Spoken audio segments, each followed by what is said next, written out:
ഇപ്പോൾ നമ്മുടെ ഇന്നത്തെ ഏറ്റവും വലിയ പ്രതീക്ഷ ബെയിലി പാലം നിർമ്മാണം അത് അവസാന ഘട്ടത്തിലേക്ക് എത്തുകയാണ്. CV അനുമോദ് ചേരുന്നു തത്സമയം അവിടെ നിന്നും. അനുമോദ്, ഈ ബെയിലി പാലത്തിന്റെ പണി പൂർത്തിയാകുന്നതോടെ അത് അവിടെ അപ്പുറത്ത് കരതൊടുന്നതോടെ കൂടുതൽ വേഗത്തിലാക്കാൻ രക്ഷാപ്രവർത്തനം എന്ന പ്രതീക്ഷ എന്തൊക്കെയാണ് അവിടെ നിന്ന് തരാൻ കഴിയുന്ന വിവരങ്ങൾ? അശ്വതി, നമ്മൾ ഈ ബെയിലി പാലത്തിന്റെ നിർമ്മാണ സ്ഥലത്താണ് ഇപ്പോഴുള്ളത്. ഇത് ഏറ്റവും അവസാന ഘട്ടത്തിലേക്ക് എത്തിയിരിക്കുന്നു. പാലത്തിന്റെ ഈ സാമഗ്രികൾ മറുകരയിലേക്ക് എത്തിച്ചിട്ടുണ്ട്. ഇനി അത് കണക്ട് ചെയ്ത് മറ്റ് ഉറപ്പിക്കേണ്ട നടപടികളാണ് പൂർത്തിയാകാനുള്ളത്. നമ്മൾ രാവിലെ ഇവിടെ ദൃശ്യങ്ങളിൽ കാണാം, പുഴയിൽ നല്ല കുത്തൊഴുക്കുണ്ട്.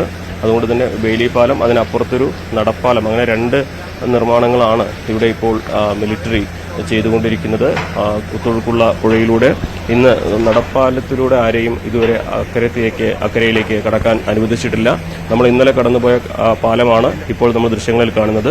പക്ഷേ അവിടേക്ക് ഈ പാലത്തിലൂടെ ഇപ്പോൾ ആരെയും വിടാൻ തുടങ്ങിയിട്ടില്ല. നമ്മൾ അങ്ങോട്ട് പോകാൻ, ഈ ഒരു ദുരന്ത സ്ഥലത്തേക്ക് പോകാൻ അനുവാദം കാത്തു നിൽക്കുകയാണ്. അതുപോലെ തന്നെ നമുക്കറിയാം, ഈ ഒരു ബെയിലി പാലമാണ് ഈ രക്ഷാപ്രവർത്തനത്തിന്റെ ഏറ്റവും പ്രധാനപ്പെട്ട ഒരു പോയിന്റ് ഇനി വരിക. കാരണം കഴിഞ്ഞ ദിവസങ്ങളിൽ വലിയ മണ്ണുമാന്തി യന്ത്രവും എക്സ്കവേറ്റേഴ്സും ഒന്നും അവിടേക്ക് കൊണ്ടുപോകാൻ കഴിയാത്തതിനാൽ രക്ഷാപ്രവർത്തനം വിചാരിച്ച വേഗത്തിൽ നടത്താൻ കഴിഞ്ഞിരുന്നില്ല. ഇനിയിപ്പോൾ ബെയിലി പാലം യാഥാർത്ഥ്യമാവുന്നതോടെ വലിയ മണ്ണുമാന്തി യന്ത്രങ്ങളും മറ്റു വാഹനങ്ങളുമൊക്കെ മുകളിലേക്ക് കൊണ്ടുപോകാൻ സാധിക്കും. അത് ഈ ഒരു രക്ഷാപ്രവർത്തനത്തിന്റെ വേഗം വർദ്ധിപ്പിക്കുമെന്ന കാര്യത്തിൽ സംശയമൊന്നുമില്ല. ഇപ്പോൾ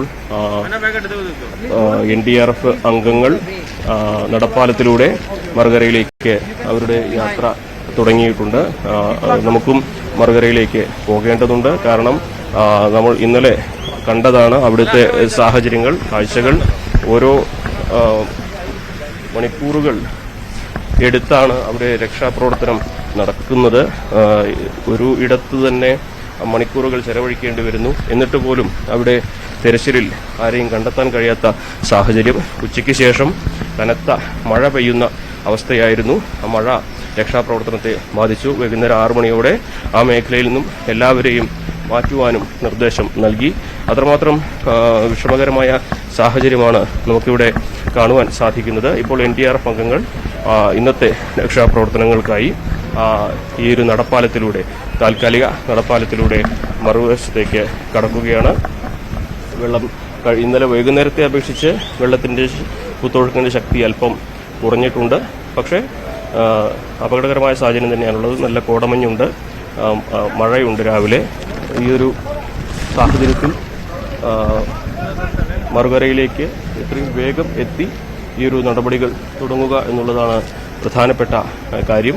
ബെയിലി പാലത്തിന്റെ നിർമ്മാണം, അതിനോടൊപ്പമുള്ള നടപ്പാലത്തിന്റെ നിർമ്മാണം, ഇതെല്ലാം തന്നെ ഒരു വശത്ത് പൂർത്തിയാകുന്നു. മറുവശത്ത് ഇന്നത്തെ തെരച്ചിലിനും മറ്റ് നടപടികൾക്കുമായി NDRFും മിലിറ്ററിയും സന്നദ്ധ പ്രവർത്തകരുമെല്ലാം ചൂരൽമലയിൽ നിന്നും പോകാൻ കാത്തു നിൽക്കുന്നു. ഇന്നത്തെ ദിവസം വളരെ പ്രധാനപ്പെട്ടതാണ്. കാരണം ബെയിലി പാലത്തിന്റെ ഒരു നിർമ്മാണമാണ് ഇന്ന് ഉച്ചയോടെ പൂർത്തിയാകുന്ന ബെയിലി പാലത്തിന്റെ നിർമ്മാണമാണ് ഏറ്റവും പ്രധാനപ്പെട്ട നമ്മുടെ ഒരു കാര്യം. അതേസമയം തന്നെ ഇന്ന് മുഖ്യമന്ത്രി അടക്കമുള്ളവർ ഈ ഒരു സംഭവ സ്ഥലത്തേക്ക് എത്തുന്നുണ്ട്. രാഹുൽ ഗാന്ധിയും പ്രിയങ്ക ഗാന്ധിയും ഇവിടേക്ക് എത്തുന്നുണ്ട്. രക്ഷാപ്രവർത്തനങ്ങൾ ഇന്ന് ഈ ഒരു അടുത്ത ഘട്ടത്തിലേക്ക് കൂടുതൽ മണ്ണുമാന്തി യന്ത്രങ്ങളും എക്സ്കവേറ്റേഴ്സും ഹിറ്റാച്ചിയും JCB എല്ലാം കൊണ്ടുവന്ന് കൂടുതൽ അടുത്ത ഘട്ടത്തിലേക്ക് കടക്കുമെന്ന് തന്നെ വേണം കരുതാൻ. ഇന്ന് അതുകൊണ്ട് തന്നെ ഇവിടെ വലിയ നിയന്ത്രണങ്ങളാണ് ചൂരൽമലയിൽ ഏർപ്പെടുത്തിയിട്ടുള്ളത്. ആംബുലൻസുകൾക്ക് വരെ നിയന്ത്രണമുണ്ട്. ഒരു സമയം 5 ആംബുലൻസുകൾ മാത്രമേ ഇവിടെ ഈ ഒരു പരിസരത്തുണ്ടാകാവൂ എന്ന നിർദ്ദേശമാണ് പോലീസ് നൽകിയിരിക്കുന്നത്. കാരണം വലിയ തിരക്ക് അനുഭവപ്പെടുന്നുണ്ട്, നിയന്ത്രിക്കാൻ കഴിയാത്ത സാഹചര്യങ്ങൾ വരുന്നുണ്ട്. ആ ഒരു ഘട്ടത്തിൽ കൂടുതൽ നിയന്ത്രണങ്ങൾ ഇവിടെയും ഏർപ്പെടുത്തിയിരിക്കുന്നു. ഇപ്പോൾ JCBയും മറ്റ് മണ്ണുമാന്തി യന്ത്രങ്ങളും ഒക്കെ ഉപയോഗിച്ച് ഈ നടപ്പാലത്തിന്റെ ഒരു വശം ഉറപ്പിക്കാനുള്ള നടപടികൾ പൂർത്തിയാക്കുകയാണ്. മറുവശത്ത് നമുക്ക് കാണാം NDRF അംഗങ്ങൾ താൽക്കാലിക നടപ്പാലത്തിലൂടെ മറുവശത്തേക്ക് പുഴയുടെ മറുകരയിലേക്ക് കടക്കുന്നു. എന്നാണെങ്കിലും ഇന്ന് ഏറ്റവും പ്രധാനപ്പെട്ടത് അശ്വതി സൂചിപ്പിച്ചതുപോലെ ഈ ബെയിലി പാലം എപ്പോൾ നിർമ്മാണം പൂർത്തിയാകും എന്നുള്ളതാണ്. എന്താണെങ്കിലും വരും മണിക്കൂറുകളിൽ നമുക്ക് ഇതിന്റെ വിശദമായ വിവരങ്ങൾ നൽകാനാകും. നമുക്ക് ഈ ഒരു ദുരന്തം നടന്ന മുണ്ടക്കൈ മസ്ജിദ് ഭാഗത്തേക്ക് കടന്നു പോകേണ്ടതുണ്ട്. നമ്മൾ അതിന്റെ ഊഴം കാത്ത് നിൽക്കുകയാണിപ്പോൾ.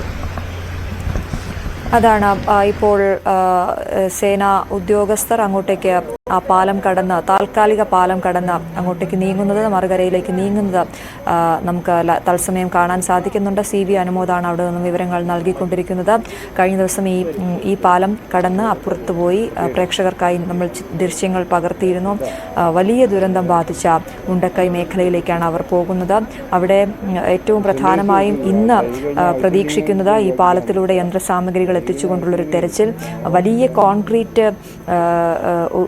ഉയർത്തിക്കൊണ്ടുള്ള ഒരു പരിശോധന, അതിനടിയിൽ ആളുകൾ അകപ്പെട്ടിട്ടുണ്ട് എന്ന രീതിയിലുള്ള വിവരങ്ങൾ ലഭിച്ചതിൻ്റെ അടിസ്ഥാനത്തിലാണ് അത് ഇന്നലെ മുതൽ ആരംഭിച്ചിരുന്നുവെങ്കിലും ഈ യന്ത്രങ്ങൾ കുറവായതുകൊണ്ട് അങ്ങോട്ടേക്ക് എത്തിക്കാൻ സാധിക്കാത്തതുകൊണ്ട് രക്ഷാപ്രവർത്തനം അത്രത്തോളം ഊർജിതമായി നടത്താൻ സാധിച്ചിരുന്നില്ല. വലിയ പ്രതികൂല കാലാവസ്ഥയും അവിടെ ഉണ്ടായിരുന്നു എന്നുള്ളതാണ്. നമുക്കറിയാം ഇപ്പോൾ പ്രത്യേക വൈദഗ്ധ്യം ലഭിച്ച നായകൾ, മണ്ണിനടിയിൽ മനുഷ്യ സാന്നിധ്യമുണ്ടോ എന്നൊക്കെ തിരിച്ചറിയാൻ സാധിക്കുന്ന നായകൾ അടക്കമുള്ള സംഘം അങ്ങോട്ടേക്ക് പോകുന്നു.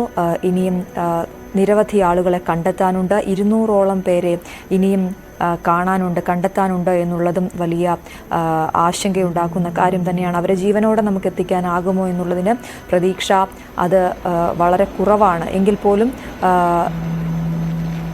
അവരുടെ മൃതശരീരങ്ങളെങ്കിലും ഇങ്ങോട്ടേക്ക് എത്തിക്കുക എന്നുള്ളതാണ്, കണ്ടെത്തുക എന്നുള്ളതാണ് ലക്ഷ്യം വെക്കുന്നത്. ഇപ്പോഴും പുഴ ഗതിമാറി ഒഴുകിയ പുഴ, അത് അത്രത്തോളം ഒഴുക്ക് അവിടെയുണ്ട്, നമുക്ക് കാണാം. കഴിഞ്ഞ ദിവസം ഇന്നലെ രാത്രിയിലുണ്ടായിരുന്നത്ര ഒഴുക്കില്ല എന്ന് അനുമോദ് പറയുന്നു. മഴയുണ്ട്, മൂടൽ മഞ്ഞുണ്ട്. അത്തരത്തിൽ കാലാവസ്ഥ വലിയ അനുകൂലമല്ല എങ്കിൽ പോലും അവിടേക്ക് സൈന്യം എത്തുന്നതിൻ്റെ കാഴ്ച നമ്മൾ കാണുകയാണ്. ഇന്നത്തെ ഏറ്റവും വലിയ പ്രതീക്ഷ ബെയിലി പാലത്തിൻ്റെ നിർമ്മാണം അത് പൂർത്തിയാകുമെന്നുള്ളത് തന്നെയാണ്. സർവകക്ഷി യോഗം ചേരുന്നുണ്ട് ഇന്ന് 11:30. മുഖ്യമന്ത്രി അങ്ങോട്ടേക്ക് എത്തുന്നുണ്ട്, കൂടുതൽ മന്ത്രിമാർ അങ്ങോട്ടേക്ക് എത്തുന്നുണ്ട്. നിർണായകമായ തീരുമാനങ്ങൾ, വളരെ വേഗത്തിലുള്ള തീരുമാനങ്ങൾ, നടപടികളൊക്കെ അവിടെ ഉണ്ടാകും. നേരത്തെ അനീഷ് സൂചിപ്പിച്ചതുപോലെ പുറത്തുനിന്ന് കാണുന്ന അന്തരീക്ഷമല്ല അവിടെ. ഓരോന്നിനും തടസ്സമായി പല ഘടകങ്ങൾ അവിടെ വരുന്നുണ്ട്. അതിനെയൊക്കെ അതിജീവിച്ചുകൊണ്ടാണ് രക്ഷാപ്രവർത്തകർ അവിടെ അവരുടെ പ്രവർത്തനം നടത്തിക്കൊണ്ടിരിക്കുന്നത്. സന്നദ്ധ സംഘടനകളടക്കം വലിയ രീതിയിൽ അങ്ങോട്ടേക്ക് ചെല്ലാനുള്ള സന്നദ്ധതയെ അറിയിക്കുന്നുണ്ടെങ്കിൽ പോലും ഈ സൈന്യത്തിൻ്റെ തെരച്ചിലിന് അതൊരു തടസ്സമാകരുത് എന്ന രീതിയിലാണ് കഴിഞ്ഞ ദിവസം ജില്ലാ കളക്ടറടക്കം ഒക്കെ പ്രതികരിച്ചത്. അധികൃതരുടെ ഭാഗത്തു നിന്നും ആ രീതിയിലുള്ള പ്രതികരണം ഉണ്ടാകുന്നത് തെരച്ചിലിനെ അത് ബാധിക്കരുത് എന്നുള്ളതുകൊണ്ട് മാത്രമാണ്. ഇപ്പോൾ അവിടെയുള്ള ആളുകൾ, അവിടുത്തെ പ്രദേശവാസികളടക്കം, അവിടുത്തെ സന്നദ്ധ സംഘടനകളടക്കം നൽകുന്ന സഹായം അത് വലുതാണ് എന്ന് പറയുമ്പോഴും ഇത് സൈന്യത്തിന് തടസ്സമാകരുത് എന്ന രീതിയിലാണ് പറയുന്നത്. ഇപ്പോൾ ഞാൻ മനസ്സിലാക്കുന്നത് അനുമോദ് ആ താൽക്കാലിക പാലത്തിലൂടെ അപ്പുറത്തേക്ക് കടക്കാനുള്ള ശ്രമം നടത്തുകയാണ്. അതേസമയം ഇതുവരെയും അങ്ങോട്ടേക്ക് പോയിട്ടുള്ളത് സേനാംഗങ്ങൾ മാത്രമാണ് എന്നുള്ളതാണ്. അങ്ങോട്ടേക്ക് പോയാൽ പ്രേക്ഷകരിലേക്ക് കൂടുതൽ ദൃശ്യങ്ങൾ നമുക്ക് എത്തിക്കാൻ സാധിക്കും. ഇപ്പോൾ 276 പേരുടെ മരണമാണ് വയനാട് ഉരുൾപൊട്ടലിൽ സ്ഥിരീകരിച്ചിട്ടുള്ളത്. തിരിച്ചറിയാനാകാത്ത മൃതദേഹങ്ങളുണ്ട്. അതിൽ കഴിഞ്ഞ ദിവസമൊക്കെ നമ്മൾ കണ്ട കാഴ്ച വലിയ ആശങ്കയുണ്ടാക്കുന്ന, വേദനയുണ്ടാക്കുന്ന കാഴ്ച.